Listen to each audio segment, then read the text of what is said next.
شفا یہ کہیے گا کہ وزیر اعلیٰ پنجاب مریم نواز اس دفعہ وزیر اعلیٰ کی کرسی پر بیٹھیں، آنے والے سالوں میں آپ خاص طور پہ خیر 2025 میں تو نہیں ہو سکتا، لیکن آنے والے سالوں میں کیا وہ وزارت عظمیٰ کی کرسی پر بھی بیٹھ سکتے ہیں؟ ایک چیز اور میں ایڈ کر دوں، شفا کو مبارکباد، 2024 میں انہوں نے وکالت کی ڈگری بھی حاصل کر لی. مبارک ہو آپ. 2024 میں بالکل ڈگری ابھی پہنچی نہیں. شفا یہ ٹھیک ہے، لیکن میں ایک بات بتا دوں شفا کو، میری بیوی بغیر ڈگری کے میرے لیے وکیل ہے، آپ کو جج بھی ہے، کیونکہ ان کی لیگ میں شامل ہو رہی ہیں آپ. کیوں منیب آپ کے بھی یہی حال ہے؟ بالکل میری بیوی تو بغیر ڈگری کے جج ہے. بالکل ہاں ظاہری بات ہے، وہاں ایک آپ تو خالی سن مبشر سکتے صاحب سے جی مبشر صاحب آپ سے ایک سوال ہے میرا، اور منیب صاحب سے بھی ہے کہ 2025 کی جب ہم بات کر رہے ہیں تو 2025 میں پاکستان کی سیاست میں پیپلز پارٹی اور پی ایم ایل این کے آپس کے تعلقات کیسے آپ دیکھ رہے ہیں؟ ٹربل ان پیراڈائز دیکھ رہے ہیں یا نہیں، سب آل از ویل؟ پہلے آپ بتائیں سر، اچھا آپ وائس پریزیڈنٹ ہیں اس کمپنی کے. ہاں I just realized actually آپ کی بڑی سجیسٹیو تھی پہلے آپ سے. دیکھیے بات یہ ہے کہ یہ جو اس وقت نظام موجود ہے، ویسے تو یہ جماعتیں ایک دوسرے کے فطری طور پر تو ایک دوسرے کے بالکل خلاف ہیں، لیکن کیونکہ یہ اتحاد ایک عدد عسکری ٹیپ سے جڑا ہوا ہے، لہٰذا یہ جس طرح سے موجود ہے، یہ اتحاد جس طرح سے اسٹچ اپ کیا گیا ہے یہ اس طرح سے موجود رہے گا، اس میں گنجائش نہیں ہے. جیسے عمران خان صاحب کے دور میں بنایا گیا اتحاد تو وہ بھی اسٹچ اپ کیا گیا تھا اور کسی کو ضرورت نہیں تھی کہ کوئی ادھر ادھر ہو جائے. تو جب تک تو یہ موجود ہے سارا نظام، اس وقت تک تو یہ لامحالہ ایک دوسرے کو سے نفرت کرتے ہوئے، ایک دوسرے کی باتوں کو ناپسند کرتے ہوئے بھی ایک دوسرے کے ساتھ رہیں گے. لیکن جب اگر حالات تبدیل ہو جاتے ہیں، جس کے آثار ویسے فی الحال تو نظر نہیں آتے کوئی، اور یہی ہے کہ نظام یہی چلے گا، لیکن اگر حالات تبدیل ہو جاتے ہیں تو یہ ذہن میں رکھیں کہ جو ہائبرڈ ریجیمز ہوتے ہیں ان میں جو لیڈنگ جماعتیں ہوتی ہیں یا جو چلیں اس وقت جماعت لیڈ کر رہی ہے، میں ہمیشہ کہتا ہوں ان کو نیریٹیوز کی ضرورت نہیں ہوتی، ان کو ضرورت طاقت کی ہوتی ہے.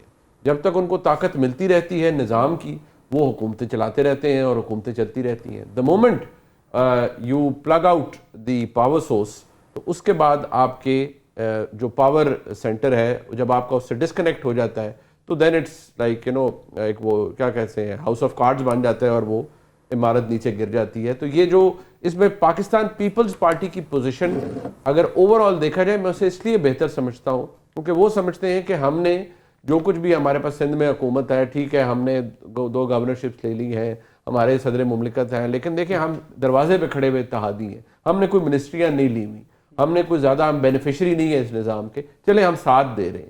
لیکن پی ایم ایل این تو بالکل اس پورے نظام کا سب سے بڑا حصہ ہے.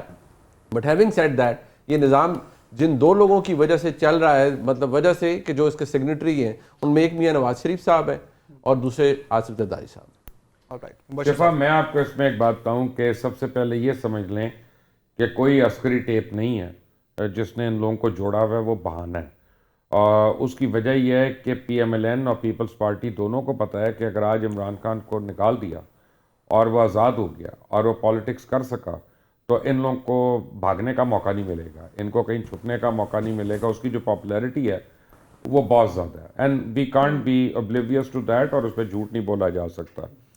تو ان کی بہت مجبوری ہے ایک دوسرے کو سپورٹ کرتے رہنا، لیکن اس مجبوری کے اندر یہ ایک دوسرے کو تلواریں مارتے رہیں گے، زخم دیتے رہیں گے، تاکہ اگلے الیکشن تک جب جائیں تو یہ آن ریکارڈ کہہ سکیں گے کہ ہم نے تو اس بات پہ بھی مخالفت کی اور ہم نے اس بات پہ بھی مخالفت کی. لیکن یہ ایک دوسرے کو فی الحال اگلے سال انسٹیبل نہیں ہونے دیں گے. اور اس کی ایک بہت بڑی وجہ یہ ہے کہ بلاول بھٹو زرداری جو ہیں وہ سب سے نوجوان ہیں، کم عمر ہیں، اور اگر ان کے پاس ایک ایسی ویلیو ہے اور وہ ہے ایج ان کو پتہ ہے کہ وہ ویٹ کر سکتے ہیں، تو وہ کبھی ہیسٹی کام نہیں کریں گے کہ جس سے ایپل کارڈ جو ہے وہ ڈی سٹیبلائز ہو جائے. ٹھیک ہے مبشر صاحب، شفا صاحبہ کی طرف ہم جائیں گے، ان سے جاننا یہ چاہیں گے.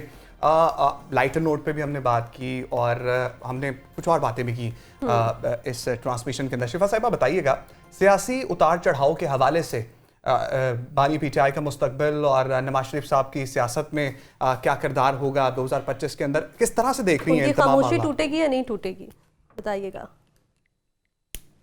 خاموشی کا بڑا انٹرسٹنگ کوسچن ہے آپ کا. ابھی بریک پہ جانے سے پہلے ہم ٹک ٹاک کی بات کر رہے تھے. مبشر صاحب کو میں کہوں گی نہ لیں، کسی ایپ کا نام نہ لیں ٹی وی پہ بیٹھ کے. خدارا